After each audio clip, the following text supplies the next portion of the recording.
नाजुक समझौता 2025 के सीज फायर का कॉन्टेक्स्ट। इंडिया और पाकिस्तान के बीच टेंशन्स पहले से ही हाई थे। यह लेट 2024 की बात है।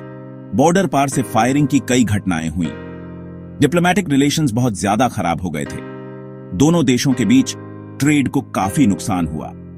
लाइन ऑफ कंट्रोल पर हालात अनस्टेबल बने रहे। पुराने जख्म ताजा थे, टाइम के साथ भरे नहीं थे। अविश्वास का माहौल था। अप्रैल 2025 में सिचुएशन एकदम से और बिगड़ गई। टूरिस्ट्स का एक बहुत बुरा हत्याकांड हुआ। यह इंडियन कंट्रोल्ड कश्मीर में हुआ। इंडिया ने फौरन पाकिस्तान बेस्ड टेररिस्ट ग्रुप्स पर इल्जाम लगाया। इसके जवाब में इंडिया ने ऑपरेशन सिंदूर लॉन्च किया। इस ऑपरेशन में पाकिस्तान में ठिकानों को टारगेट किया गया। इसने पाकिस्तान एडमिनिस्ट्रेड कश्मीर पर भी सीधा हमला किया। इस लड़ाई में नई मिलिट्री टेक्नोलॉजीज देखने को मिली। दोनों तरफ से एडवांस्ड ड्रोन्स का इस्तेमाल हुआ। क्रॉस बॉर्डर मिसाइल हमले आम हो गए। 4 इंटेंस दिनों तक स्ट्राइक्स जारी रहे। यह उनका सबसे टेक्नोलॉजिकली एडवांस्ड मुकाबला था। फिर अचानक सीज फायर का अनाउंसमेंट हो गया। यह 10 मई 2025 को हुआ। यूनाइटेड स्टेट्स ने इसमें इंपॉर्टेंट रोल निभाया। वो मेन मीडिएटर था। फॉर्मर प्रेसिडेंट डोनाल्ड ट्रंप ने इसका क्रेडिट लिया। उन्होंने कहा कि उनका इन्वॉल्वमेंट काफी बड़ा था। US vice president JD Vance का भी बड़ा हाथ था। Secretary of state Marco Rubio ने भी मदद की। चाइना ने पब्लिकली जल्द से जल्द डी एस्केलेशन की अपील की। पूरी दुनिया सांस रोके देख रही थी। Gap 2S। इंसानी नुकसान, बढ़ता मिलिट्री और सिविलियन टोल। 10 मई के सीज फायर को कुछ लोग सिर्फ एक पॉज मान रहे थे। अगर यह फेल हो जाता तो हिंसा पक्का बढ़ती। इंडिया ने अपने मिलिट्री नुकसान बताए थे। 5 इंडियन मिलिट्री पर्सनल मारे गए थे। इंडिया ने पाकिस्तानी एयरक्राफ्ट गिराने का भी दावा किया था। ये आंकड़े ट्रूस से पहले के थे। पाकिस्तान ने भी अपनी मिलिट्री कैजुअल्टीज बताई। उन्होंने कहा कि उनके 35 से 40 जवान मारे गए। ये नंबर्स भी 10 मई से पहले के थे। सीज फायर बनाए रखने में फेलियर का मतलब था और लड़ाई। इससे और भी बहुत सारे सैनिक मारे जाते। दोनों आर्मीज को और ज्यादा नुकसान उठाना पड़ता। बदले का साइकिल चलता रहता। Civilians on the Pakistani side को बहुत ज्यादा भुगतना पड़ा। ऑफिशियल रिपोर्ट्स के मुताबिक 11 सिविलियंस मारे गए। यह सीज फायर लागू होने से पहले हुआ। दुख की बात है कि मरने वालों में एक छोटा बच्चा भी था। शेलिंग से 55 और सिविलियंस घायल हुए। उनकी जिंदगियां इस लड़ाई से बिखर गईं। कैजुअल्टीज के अलावा डिस्प्लेसमेंट एक बड़ी प्रॉब्लम थी। 1000 से ज्यादा लोगों को रिलोकेट किया गया। उन्हें लाइन ऑफ कंट्रोल के पास के एरिया से हटाया गया। दोनों तरफ से प्रॉपर्टी को काफी नुकसान होने की खबर आई। घर तबाह हो गए या बुरी तरह डैमेज हो गए। हॉस्पिटल्स और स्कूल्स जैसे इंफ्रास्ट्रक्चर को भी नुकसान पहुंचा। सीज फायर नहीं होता तो सिविलियंस की तकलीफें और लंबी खींचती। इकोनॉमिक झटके और पॉलिटिकल तूफान। इंडिया और पाकिस्तान दोनों की इकोनॉमीज नाजुक थीं। उन पर पहले से ही काफी दबाव था। पाकिस्तान खास तौर पर एक बड़े इकोनॉमिक क्राइसिस से जूझ रहा था। उसे अभी अभी IMF से नया लोन मिला था। यह लोन $1 बिलियन का था। स्टेबिलिटी के लिए इन फंड्स की सख्त जरूरत थी। सीज फायर के बिना लंबी लड़ाई इसे और बिगाड़ देती। इससे दोनों देशों की इकोनॉमीज पर और दबाव पड़ता।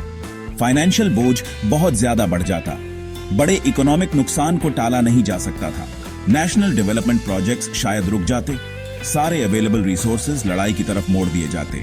इससे प्रोग्रेस सालों पीछे चली जाती। पॉलिटिकल इंस्टेबिलिटी पक्का तेजी से बढ़ती। न्यू दिल्ली और इस्लामाबाद दोनों जगह की गवर्नमेंट्स पर प्रेशर आता। पब्लिक की तरफ से डिसाइसिव मिलिट्री एक्शन की मांग उठती। नेशनलिस्टिक जोश आसानी से समझदारी भरी पॉलिसी पर हावी हो सकता था।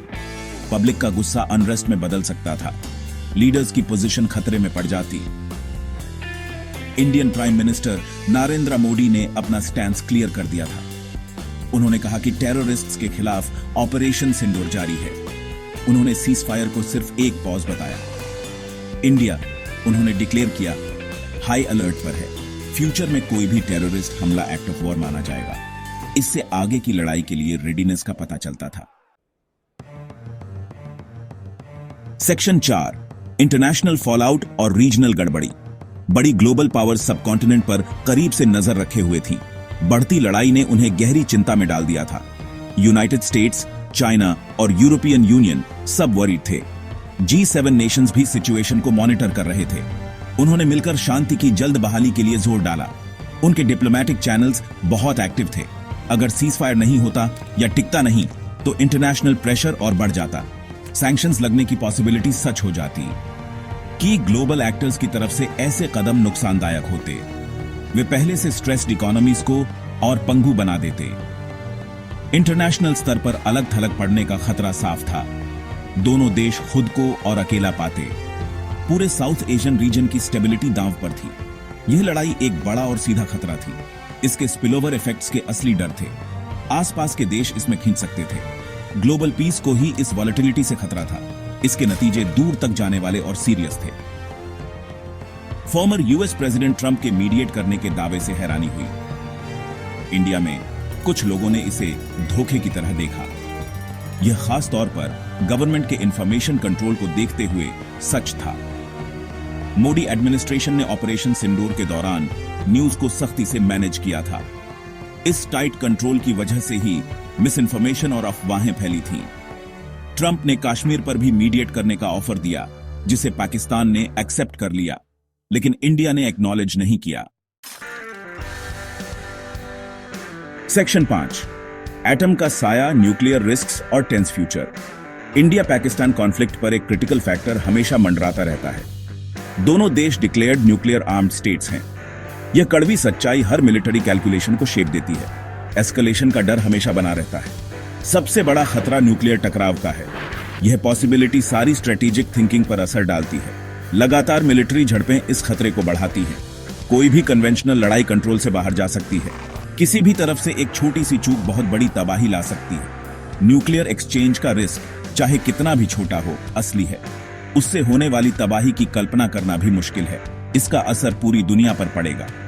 सीजफायर के बाद भी गहरे टेंशन्स बने रहे। इंडिया और पाकिस्तान के बीच लैंड बॉर्डर बंद रहा। वीजास देना काफी हद तक रुका हुआ था। इंपॉर्टेंट इंडस रिवर ट्रीटी, जो पाकिस्तान के पानी के लिए जरूरी है, वो इंडिया ने अभी भी सस्पेंड कर रखी थी। इससे पता चलता था कि असली मुद्दे अभी सुलझे नहीं थे। माहौल में दुश्मनी भरी हुई थी। एनालिस्ट्स ने लॉन्ग टर्म पीस को लेकर शक जाहिर किया। चैथम हाउस के चेतीजी वाजपेयी को इसकी उम्मीद कम लगी। उनका मानना था कि कोई पक्का समझौता मुश्किल है। Indian political scientist Pratap Bhanu Mehta ने कहा कि कोई क्लियर विक्टर नहीं था। उन्होंने कहा कि इस लड़ाई ने पुराने विवादों को और पक्का कर दिया। ज्यादातर ऑब्जर्वर्स को लगा कि फ्यूचर में मिलिट्री कॉन्फ्लिक्ट होने की संभावना असली पीस प्रोसेस से ज्यादा है। आगे का रास्ता खतरों से भरा रहा। सेक्शन 5, एटम का साया, न्यूक्लियर रिस्क्स और tense future. India Pakistan conflict पर एक क्रिटिकल फैक्टर हमेशा मंडराता रहता है। दोनों देश डिक्लेयर्ड न्यूक्लियर आर्म्ड स्टेट्स हैं। यह कड़वी सच्चाई हर मिलिट्री कैलकुलेशन को शेप देती है। एस्केलेशन का डर हमेशा बना रहता है। सबसे बड़ा खतरा न्यूक्लियर टकराव का है। यह पॉसिबिलिटी सारी स्ट्रेटेजिक थिंकिंग पर असर डालती है। लगातार मिलिट्री झड़पें इस खतरे को बढ़ाती हैं। कोई भी कन्वेंशनल लड़ाई कंट्रोल से बाहर जा सकती है। किसी भी तरफ से एक छोटी सी चूक बहुत बड़ी तबाही ला सकती है। न्यूक्लियर एक्सचेंज का रिस्क चाहे कितना भी छोटा हो, असली है। उससे होने वाली तबाही की कल्पना करना भी मुश्किल है। इसका असर पूरी दुनिया पर पड़ेगा। सीजफायर के बाद भी गहरे टेंशन्स बने रहे।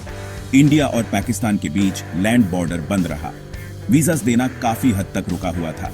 इंपॉर्टेंट इंडस रिवर ट्रीटी, जो पाकिस्तान के पानी के लिए जरूरी है, वो इंडिया ने अभी भी सस्पेंड कर रखी थी।